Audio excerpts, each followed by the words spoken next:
दोस्तों इमेजिन करो कि पूरी जिंदगी आप बहुत मेहनत कर रहे हो और पैसा कमा रहे हो और जब आपको मौका मिला तब आप एक ट्रिप पर गए और ट्रिप पर एक दिन एक ट्रेन स्टेशन पर आपको कुछ गुंडे मिल जाते हैं और वो गुंडे आपसे कहते हैं कि जितना भी पैसा है वो सारा का सारा दे दे वरना मैं आज तुझे मार दूंगा। यानी कि अब आपको अपनी जिंदगी या फिर अपने पैसों में से किसी एक को चूज करना था, तो आप किसको चूज करोगे? जाहिर सी बात है आप अपनी जिंदगी को ही चुनोगे और अपने पैसे को उनको दे दोगे, क्योंकि दोस्तों हम में से किसी के अंदर कोई सुपर पावर्स तो है नहीं कि हम लोग पलक झपकते उन गुंडों को पीट देंगे और खुद के साथ गलत होने से खुद को बचा लेंगे। दोस्तों रियल लाइफ के अंदर आपको अपना बटवा निकालना ही पड़ता है, यानी कि अपनी मनी को छोड़कर अपनी जिंदगी को चूज करना ही पड़ता है। मगर दोस्तों अगर मैं आपसे कहूँ कि अभी के टाइम में आप बिल्कुल उल्टा कर रहे हो, यानी कि आप अपने पैसों के लिए अपनी पूरी की पूरी लाइफ को सेक्रीफाइस कर रहे हो, तो आपका रिएक्शन क्या होगा? परेशान मत होइए दोस्तों, इसको ठीक करने का एक तरीका भी है और उस तरीके को जानने के लिए आपको इस वीडियो को पूरा देखना पड़ेगा। दोस्तों योर मनी और योर लाइफ बुक के ऑथर विकी रॉबिन हमें कुछ ऐसे स्टेप्स और कुछ ऐसे लेसन्स बताती है जिनको जानने के बाद में अगर आपसे कोई ये सवाल पूछे कि योर मनी और योर लाइफ, तो आपका आंसर होगा I will have both. Lesson number 1, change your relationship with money. दोस्तों क्या आपको कभी कभी ये लगता है कि यार मैं जितना भी कमा रहा हूँ वो मेरे लिए काफी नहीं है, क्योंकि मेरे दोस्त के पास अच्छा घर, अच्छी गाड़ी और एक अच्छा फोन है और सभी लोग उसको भाव देते हैं, पर मेरे पास तो इनमें से कुछ भी नहीं है। ना ही मेरे पास अच्छा फोन है, ना ही अच्छा घर है और लोग भी मुझे भाव नहीं देते। आई एम श्योर आप में से बहुत सारे लोग हमेशा ये सोचते होंगे और कहीं ना कहीं लोग अपने मन के अंदर भी इस चीज को बना लेते हैं कि सक्सेस का मतलब अच्छा फोन, अच्छी गाड़ी, कपड़े और एक अच्छा घर है। दोस्तों ऑथर का कहना है कि पैसा सिर्फ मीन्स ऑफ एक्लुमिनेशन नहीं है कि खरीद खरीद कर ढेर लगा दो, बल्कि पैसे का मतलब means of fulfilment and happiness है। आई नो दोस्तों बहुत से लोग यहाँ पर मुझसे सहमत नहीं होंगे। आप ये कहेंगे कि हम तो तभी खुश होंगे जब हमारे पास अच्छा फोन होगा, अच्छा घर होगा और एक अच्छी सी गाड़ी होगी। हमारे लिए तो हैप्पीनेस वही है। तो चलिए दोस्तों आपको एक ऐना नाम की लड़की की कहानी सुनाते हैं। दोस्तों ऐना शुरू से ही बहुत ही ज्यादा स्ट्रगलिंग और एक सेल्फ इंडिपेंडेंट लड़की थी और उसको हमेशा से इतना पैसा कमाना था कि वो अपने दम पर एक घर ले सके। ऐना बहुत काम करती थी, बहुत ज्यादा मेहनत करती थी और फिर ऐना बहुत सारा पैसा कमाकर अपने सपने को पूरा कर लेती है। वो एडिक्ट हो जाती है सोशल मीडिया वाली लाइफ की। नए नए कपड़े, हर साल एक नया फोन और बार बार गाड़ी वो चेंज करती रहती है। वो सब कुछ अचीव तो कर लेती है पर उसको ये समझ नहीं आता कि अब इसके आगे क्या किया जाए और पैसा कैसे कमाए और क्या उसको पैसा कमाने के लिए जिंदगी भर मेहनत करनी पड़ेगी। उसको लाइफ में कभी सुकून मिलेगा या फिर नहीं। कुछ ही टाइम के बाद उसको रियलाइज हो गया कि ये फ्रीडम और ट्रू हैप्पीनेस नहीं है और फाइनेंशियली फ्री होने के लिए उसने इन्वेस्टिंग का सहारा लिया और इस चीज से उसको काफी अच्छे रिटर्न्स भी मिले और अब तो इतनी ज्यादा फ्री हो चुकी थी कि उसके मोस्टली खर्चे इन्वेस्टमेंट से ही निकल जा रहे थे। इन सारी की सारी चीजों से फ्री होकर वो अपने पेरेंट्स के पास अपने होम टाउन जाती है और वहाँ पर 3 महीने स्पेंड करती है और उन 3 महीनों के अंदर रहना वो सब कुछ एक्सपीरियंस करती है जो उसने कभी इस लग्जरी लाइफ में नहीं किया था। पहले जहाँ पर वो पैसा कमाने के लिए और उसको खर्च करने के लिए पागल रहती थी, अब वही पैसा उसके लिए काम कर रहा था। उसने मनी के साथ में अपने रिलेशनशिप को चेंज किया। पैसा उसका दोस्त बना और उसको सारी खुशियाँ मिली जो उसको सच में चाहिए थी। इसलिए पैसों के साथ में अपने रिलेशनशिप को बदलिए, आपकी जिंदगी अपने आप ही बदल जाएगी। Lesson number 2, discover your real early wage rate. दोस्तों क्या आप काफी पैसा कमा रहे हो? आपको क्या लगता है एक महीने के अंदर आप जितना पैसा कमा रहे हो वो पूरा वर्थ है क्या आपके टोटल एफर्ट्स का? ऑथर कहते हैं कि अगर आप ये नहीं जानते कि आपके पर आवर की इनकम क्या है और क्या आपके लिए वो इनकम इनफ है, तो आप एक डिज्नी वर्ल्ड में जी रहे हो। आपको असली जिंदगी के बारे में कुछ पता ही नहीं है। तो दोस्तों आखिर ये अर्ली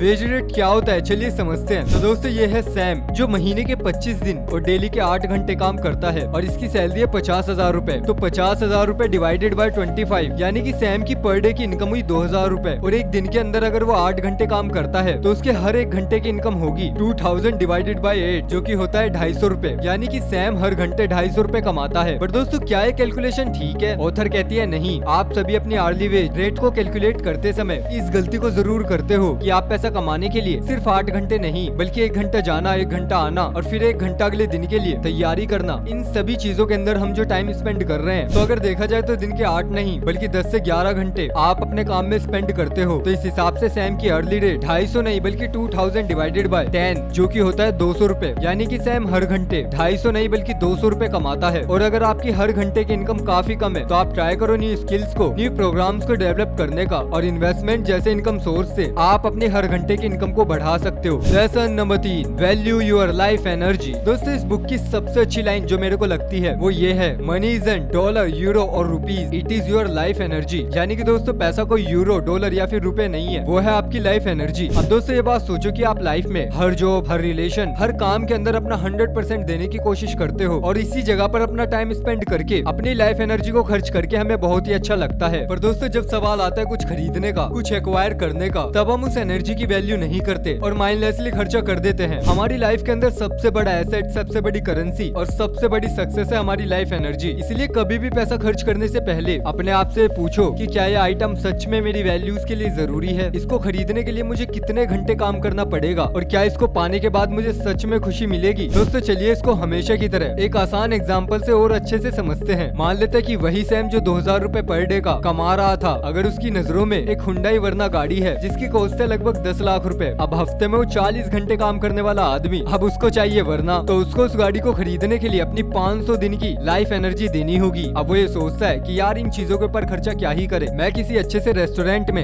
या फिर कैफे में बैठकर सारे दोस्तों के साथ में पार्टी करता हूँ जिसमें लगभग 6000 रुपए का खर्चा आने वाला है। अब अगर उसको ये पार्टी अफोर्ड करनी है तो उसको उसके अंदर अपने 3 दिन की लाइफ एनर्जी को वेस्ट करना पड़ेगा। फिर वो ये सोचता है कि दोस्तों के साथ में एक ट्रिप प्लान करते हैं जिसके अंदर 12 से 15,000 रुपए का खर्चा आने वाला है। तो इस ट्रिप प्लान के लिए उसको 6 दिन की लाइफ एनर्जी को स्पेंड करना पड़ेगा। तो आप अभी डिसाइड करो कि सैम जैसे इंसान को किस जगह पर अपनी लाइफ एनर्जी को वेस्ट करना चाहिए और कहां से उसको ज्यादा वैल्यू और हैप्पीनेस मिलेगी। तो try to value your life energy. अगर आप इस कॉन्सेप्ट को फॉलो करते हो देन आई एम श्योर आप एक अच्छे और इंटेलिजेंट बायर बन पाओगे। Lesson number 4, invest for a purpose. दोस्तों अगला और मोस्ट इम्पोर्टेंट लेसन आता है इन्वेस्ट फॉर ए पर्पस। दोस्तों आप अपनी लाइफ को आज से 10 साल पहले अज्यूम करिए, क्या आप फाइनेंशियली स्टेबल थे, क्या आपके बैंक अकाउंट के अंदर पैसे भी थे, क्या आप अपने साथ साथ अपने घर को भी संभाल रहे थे। वेल नहीं ना दोस्तों। तो इन 10 सालों के अंदर ये एक चीज तो अच्छी हुई है कि हम खुद से पैसा कमाने लग गए हैं और अब हम अपने माँ बाप का सपोर्ट बन चुके हैं। अब दोस्तों सबसे बड़ा सवाल आता है कि आपको पहुँचना कहाँ पर है। जी हाँ दोस्तों, बहुत से लोग अपनी अर्निंग्स के साथ इंडेक्स फंड और म्यूचुअल फंड जैसी चीजों में पैसा इन्वेस्ट करते हैं। तो दोस्तों उस इन्वेस्टमेंट से उनको पहुँचना कहाँ पर है, कितना पैसा उनके लिए इनफ है, उनको ये नहीं पता होता। टू बी ऑनेस्ट आज की डेट में बहुत से ऐसे लोग जो इन्वेस्टिंग कर रहे हैं वो लोग अंधेरे में तीर चला रहे हैं, खुद से जो भी समझ में आया उसके अंदर इन्वेस्ट कर दिया बिना किसी जानकारी के। जिससे होता है कि 1-2 बार अगर आपको अच्छे रिटर्न्स नहीं मिले तब आप आसानी से क्विट कर दोगे और कभी भी उस जर्नी को कैरी नहीं कर पाओगे। इसलिए सबसे पहले पर्पस ढूंढो। फॉर एग्जाम्पल मेरी रिटायरमेंट तक मेरे पास 2 करोड़ रुपए होने चाहिए। वो 2 करोड़ रुपए मैं अपनी फैमिली के ड्रीम हाउस और अपने बच्चों की हायर एजुकेशन के लिए और अपनी मैरिज के लिए अरेंज करना चाहता हूँ। अब दोस्तों पर्पस बनाने के बाद में आपको इन्वेस्टिंग के अलग अलग सोर्सेज को एनालाइज करना है कि किस जगह पर पैसा डालकर आपके रिटायरमेंट तक यानी कि अगले 30-35 साल में 2 करोड़ तक का अमाउंट आपको मिल जाए। Lesson number 5, find your cross over point. दोस्तों अगला और सबसे इंटरेस्टिंग लेसन है क्रॉस ओवर पॉइंट, जो ये बताता है कि आपको किस तरह से अपनी पैसिव इनकम को इंक्रीज करना है जो आपके मंथली एक्सपेंसेस को आराम से कवर कर ले। आइए समझते हैं कैसे। फॉर एग्जाम्पल दोस्तों ये है वैष्णवी जिसकी मंथली इनकम है 50,000 रुपए। तो सबसे पहले वैष्णवी के यहाँ अपनी हर महीने की इनकम और उससे रिलेटेड सभी एक्सपेंसेस को 2 अलग अलग कॉलम्स में लिखना है। और for example rent, electricity, eating, wifi और अदर खर्चों को मिलाकर उसका मंथली एक्सपेंस है 30,000 रुपए। तो सबसे पहले उसको ये देखने की जरूरत है कि उसके एक्सपेंसेस और उसकी इनकम में कितना गैप है। और अगर ये गैप बहुत कम है तो चिंता वाली बात है, क्योंकि आपके एक्सपेंसेस जितने हो सके उतने कम होने चाहिए आपकी इनकम से। तो फिर अब ये सवाल उठता है कि यार खर्चे कैसे कम होंगे, वो तो जरूरी है ना। तो दोस्तों उसके लिए आपको जरूरत है पैसिव इनकम को डेवलप करने की। आप खर्चों को नहीं कम कर सकते मगर इनकम को तो बढ़ा सकते हो। कंटिन्यूअसली इन्वेस्टिंग मेथड को अपनाओ और धीरे धीरे करके अपने इन्वेस्ट को बढ़ाते जाओ। फिर दोस्तों एक टाइम ऐसा आएगा जब आपके मंथली एक्सपेंसेस को आपकी इन्वेस्टमेंट क्रॉस कर जाएगी और वही होगा आपका क्रॉस ओवर पॉइंट कुछ इस तरीके से। अब दोस्तों इस चार्ट के अंदर आप देख सकते हैं कि ये जो ब्लू लाइन है वो है हमारा इन्वेस्टमेंट अमाउंट और कंटिन्यूअसली इन्वेस्ट करते रहने से 5 महीने के बाद ये अमाउंट हमारे मंथली एक्सपेंसेस को क्रॉस कर देगा और यही होगा हमारा क्रॉस ओवर पॉइंट, जिस पर आने से हमारे पास बहुत पैसा बचता है और हमारे एक्सपेंसेस खुद ब खुद कवर हो जाते हैं। लेसन नंबर 6, मिनिमाइज और एलिमिनेट डेब्ट। किसी भी फाइनेंशियल जर्नी में जो सबसे बड़ा विलन साबित हो सकता है वो है डेब्ट। ये डेब्ट आपको हमेशा जकड़ कर रखता है और अपने साइकिल में फंसा कर रखता है, जिससे कि आप कभी कुछ नया और इनोवेटिव नहीं सोच सकते। क्योंकि दोस्तों आपको हर महीने बस एक ही चिंता लगी रहती है कि क्रेडिट कार्ड का बिल, फोन की EMI, घर की EMI